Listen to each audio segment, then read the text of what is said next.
Judges chapter 19. Before kings ruled Israel, a Levite was living deep in the hill country of the Ephraim tribe. He married a woman from Bethlehem in Judah, but she was unfaithful and went back to live with her family in Bethlehem. 4 months later, her husband decided to try and talk her into coming back. So he went to Bethlehem, taking along a servant and 2 donkeys. He talked with his wife, and she invited him into their family's home.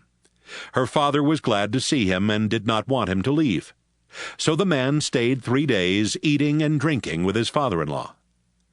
When everyone got up on the 4th day, the Levite started getting ready to go home.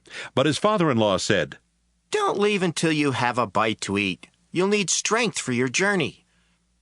The 2 men sat down together and ate a big meal. "Come on," the man's father-in-law said. "Stay tonight and have a good time." The Levite tried to leave, but his father-in-law insisted, and he spent 1 more night. The 5th day the man got up early to leave, but his wife's father said, "You need to keep up your strength. Why don't you leave right after lunch?" So the 2 of them started eating. Finally, the Levite got up from the meal so he and his wife and servant could leave. "Look," his father-in-law said, "it's already late afternoon, and if you leave now, you won't get very far before dark. Stay with us 1 more night and enjoy yourself. Then you can get up early tomorrow morning and start home." But the Levite decided not to spend the night there again. He had the saddles put on his 2 donkeys. Then he and his wife and servant traveled as far as Jebus, which is now called Jerusalem. It was beginning to get dark, and the man's servant said, "Let's stop and spend the night in this town where the Jebusites live." "No," the Levite answered. "they aren't Israelites, and I refuse to spend the night there. We'll stop for the night at Gibeah, because we can make it to Gibeah, or maybe even to Ramah before dark."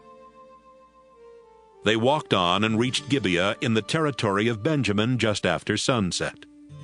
They left the road and went into Gibeah, but the Levite couldn't find a house where anyone would let them spend the night, and they sat down in the open area just inside the town gates. Soon an old man came in through the gates on his way home from working in the fields. Most of the people who lived in Gibeah belonged to the tribe of Benjamin, but this man was originally from the hill country of Ephraim. He noticed that the Levite was just in town to spend the night. "Where are you going?" the old man asked. "Where did you come from?" "We've come from Bethlehem in Judah," the Levite answered. "We went there on a visit.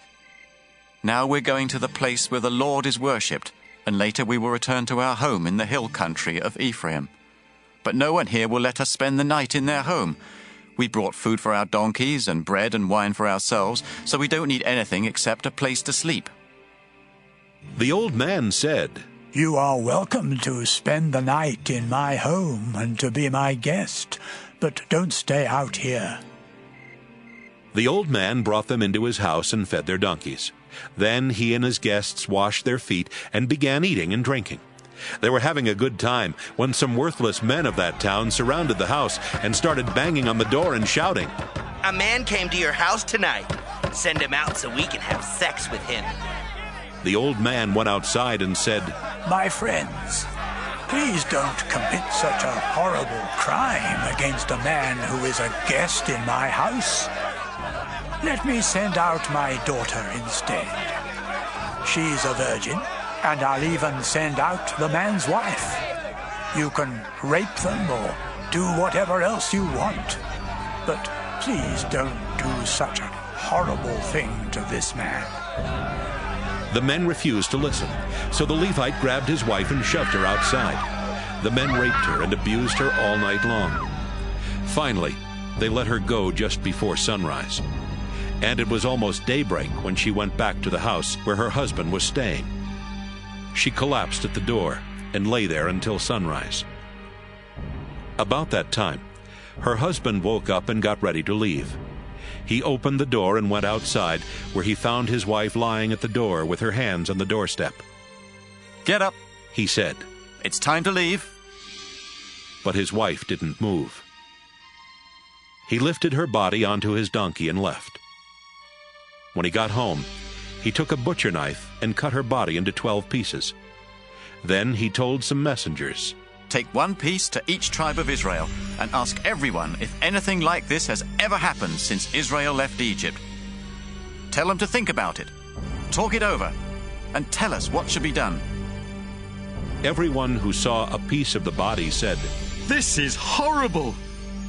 Nothing like this has ever happened since the day Israel left Egypt.